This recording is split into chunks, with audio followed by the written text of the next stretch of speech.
Hello, hello. Welcome to another episode of Into the Night Bigfoot Paranormal Talk Radio. All right, tonight we have a story and from Michigan, um a dogman situation that happened. Anyway, as you can probably see on my screen, Michigan man believes he shot a dogman. So I'm going to read this to you. Let's jump right into it. Well, first, let me just say this. I'm supposing this is true. Anyway, so um, obviously this year, whatever, or past few years have been eerie and unexplained. Crazy things have been happening around the world. So the legends and other shared tales told around campfires and passed down from generation to generation to inspire terror or to warn others of malevolent creatures that may live among us. One Michigan trucker traveling through the Manistee National Forest 5 years ago had an experience with a creature at the heart of one of the state's most popular urban legends, the Michigan Dogman, and it changed his life forever.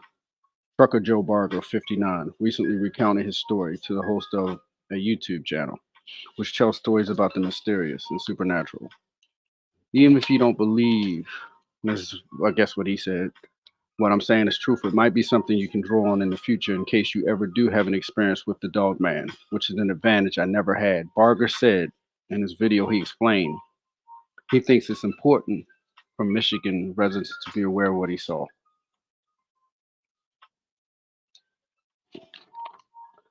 Barger, a 6 year Army veteran, was transporting a 43,000-pound load of paper from a mill in northern Michigan through the forest in his typical route when he encountered the dogman on an evening in June.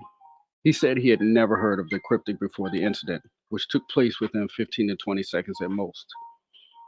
Barger said, I could swear as a Christian on the Bible this is all 100% factual truth. Leading up to the encounter, Barger realized while driving he had an air leak, wanting to fix it before it got too far into the forest. He stopped to look at it. He found the air leak by the back brake chamber on the trailer. With the materials to fix it, Barger positioned himself underneath the trailer and began to get a bad feeling. Notice he said, a bad feeling. I was hearing a vocalization, that's what Barger said. It wasn't a sound I had heard before. I was looking around and I saw something shadowy in the woodline, but there was plenty of light to see. It was nowhere near getting dark yet. I was in bear country, so I perceived the shadowing to be a black bear at the time. When he realized he could be near a black bear, Barger got back into the truck and checked out the air, which was good to go. He held and took me not even 5 minutes, Barger said. The woods continued to give Barger a bad feeling, but he thought everything was normal until he started driving again. He checked his driver's side mirror for any traffic on the 2 lane road at the bottom of a hill. There was no traffic. As he started going up the hill and looked in his right side mirror, he saw it was darker than it should be. There was a wolf head the size of my window, and my windows were down, Barger said. He was trotting along next to me, and he was about 20 to 25 miles per hour at that point. He was stooping down on 2 legs, looking down inside of my cabin. I'm at 9 feet tall in my seat. His hands were coming up. His hands were coming up, scratching my window, still on my door handle. I could hear his claws. Time slowed down. Barger continues. I thought I was in like an alternate reality or something because a creature like that don't exist in reality I've ever known of. Barger continued to say, I've heard of Bigfoot, and I know this to be something that is talked about. There's a whole different thing altogether. Bigfoot has nothing on the dogman, according to Barger. It has a lot of sharp teeth, and the teeth on this thing were like brilliant white. Barger said it. 3 inch long fangs, bottom and top, pure black, pointed ears. It had yellow eyes with human like hands, probably 14 inches across. It was at least 10 feet tall from how it was stooping in my cabin. His yellow eyes were darting all over the place and looking at me. How this creature looked was mad and determined to get to me. Barger continued in the video. He was sneering. He wasn't making any noises vocally, but he was giving me an intelligence, and his eyes was telling me, I'm here to get you, and there's nothing you can do about it. Barger thought about trying to roll up the window, but he decided to focus on keeping the truck on the road. That was when he remembered the handgun. Barger pulled his 45 Colt strapped to his waist and took 2 shots at the creature. He instantly went down, Barger said. I was looking at him as he was sliding into the weeds. I was almost point blank range, so I'm pretty sure I got him through the eye orbit.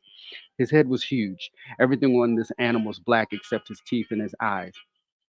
I wasn't really panicked, but it's the scariest I'd ever seen in my life. Barger, assuming the creature to be dead, wanted to turn around and check on the carnage to make sure he didn't lose his mind. About a mile up the road, he found a spot large enough to turn his truck around. I wanted to make sure I killed it, he said in the video. I wanted to make sure I knew more about what just occurred. As Barger was coming back down the hill, and most 5 minutes after shooting it, it was gone. In its place was a Jeep and two people. Barger said he was concerned about the people being somewhere potentially dangerous, so he stopped to talk to them. They gave me a short story that they were watching a few bears fighting each other. I was worried about them being outside with what had just happened, but I didn't want to let them know what I had just done, so I left.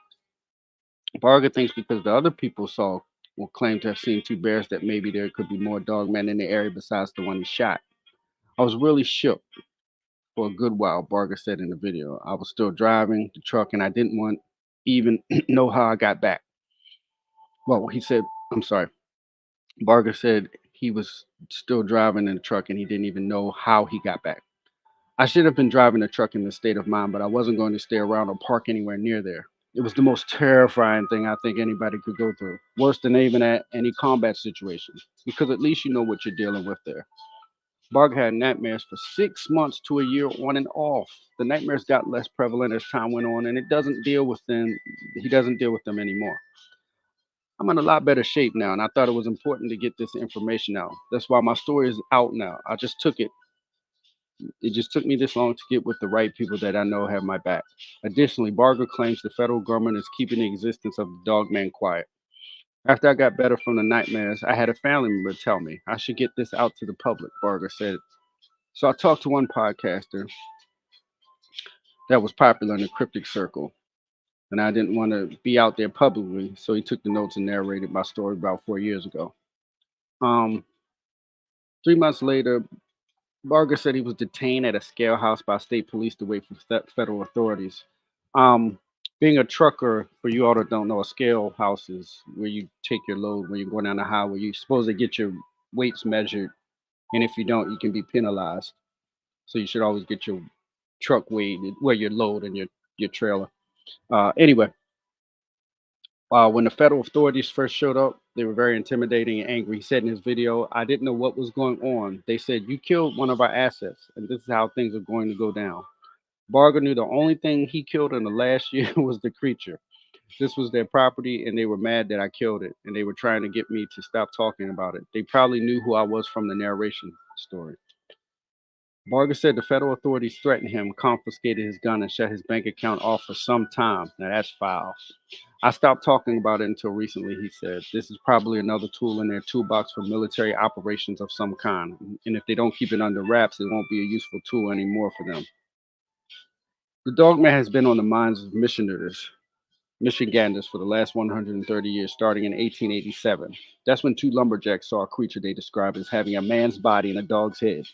According to the legend, the dogman appears to humans in a 10-year circle that falls on years ending in the number 7, according to the Michigan History Center. Bargain's encounter happened in 2017. This is written by Miss Angela Mocock, a journalist. Thank you.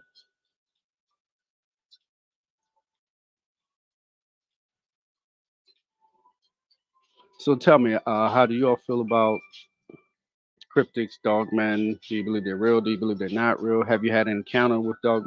If you had an encounter with a dogman or Bigfoot, make sure you text me or give me a call, and I'll have you on the show. All right, everybody. God bless and thank you. I'm out for now.